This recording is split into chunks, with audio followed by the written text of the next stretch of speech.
Assalamualaikum warahmatullahi wabarakatuh. Perkenalkan, nama saya Ahmad Usama.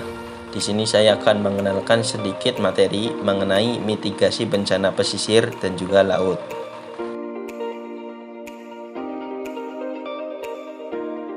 Nah, bencana itu apa sih? Menurut Departemen Energi dan Sumber Daya Mineral atau yang biasa kita kenal dengan ESDM, bencana adalah suatu peristiwa yang disebabkan oleh alam, manusia, atau keduanya yang mengakibatkan korban manusia, kerugian harta benda, kerusakan lingkungan, kerusakan sarana prasarana, dan juga fasilitas umum, serta menimbulkan gangguan terhadap tata kehidupan dan juga penghidupan masyarakat. Nah, bencana alam adalah salah satu faktor yang bisa mengakibatkan rusaknya lingkungan hidup. Menurut dari penyebabnya, bencana alam dibagi menjadi tiga, yaitu secara geologis, klimatologis, dan juga ekstraterestrial.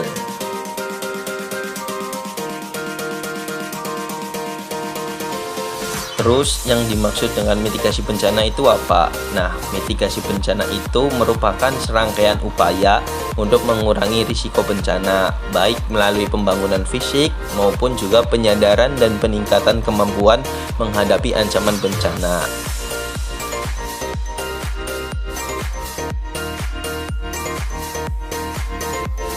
Ada 4 hal penting dalam mitigasi bencana. Pertama, tersedia informasi dan peta kawasan rawan bencana untuk tiap jenis bencana.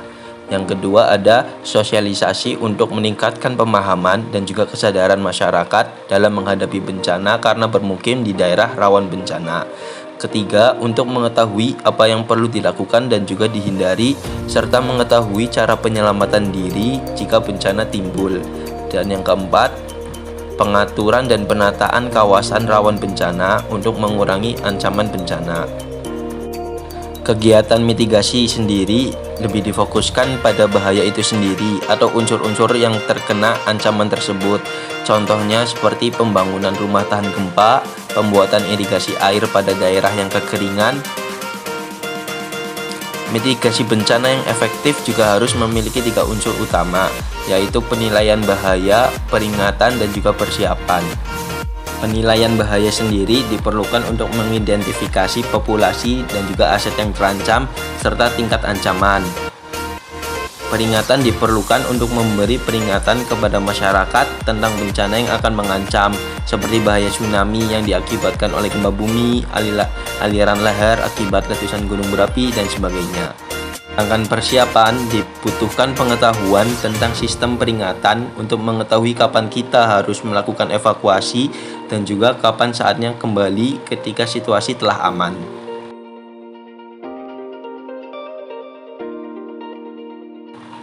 Bencana alam sendiri merupakan ketetapan Allah yang tidak dapat kita hentikan. Namun sebagai manusia, kita dapat menghindari atau juga mengurangi dampak yang timbul dengan cara persiapan dini. Umumnya, bencana yang terjadi di wilayah pesisir Indonesia itu seperti erosi pantai, tsunami, banjir, gempa bumi, angin topan atau badai, kenaikan paras muka air laut, kekeringan, dan juga longsor.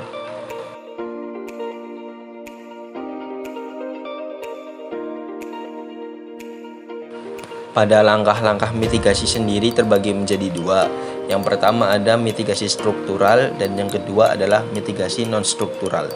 Pada mitigasi struktural, mitigasi bencana mencakup baik perencanaan dan juga pelaksanaan tindakan-tindakan untuk mengurangi resiko-risiko dampak dari suatu bencana yang dilakukan sebelum bencana itu terjadi, termasuk kesiapan dan juga tindakan-tindakan pengurangan resiko jangka panjang.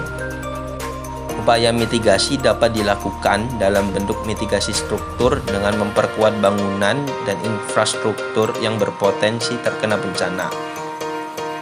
Contohnya pada kasus tsunami dapat dibuat bangunan seperti perlindungan garis pantai. Nah, perlindungan garis pantai ini dilakukan dengan beberapa cara.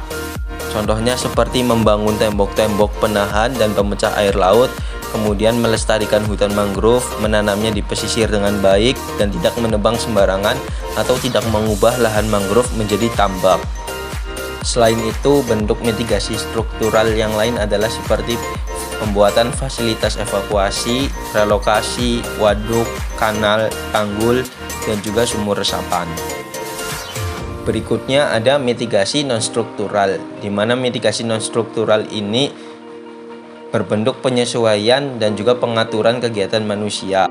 Contohnya seperti kebijakan pembangunan terpadu, pembuatan peta potensi bencana, peraturan perundangan tentang bencana, standarisasi dan metode perlindungan pantai, rekayasa cuaca, penyadartahuan, pelatihan dan simulasi evakuasi, penyusunan sempadan garis pantai, dan pengembangan sistem peringatan dini. Seluruh hal tersebut perlu dipersiapkan dan juga diperhatikan bersama-sama oleh pemerintah, swasta, maupun juga masyarakat dalam mitigasi bencana.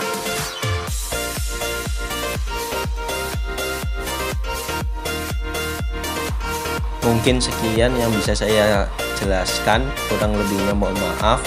Assalamualaikum warahmatullahi wabarakatuh.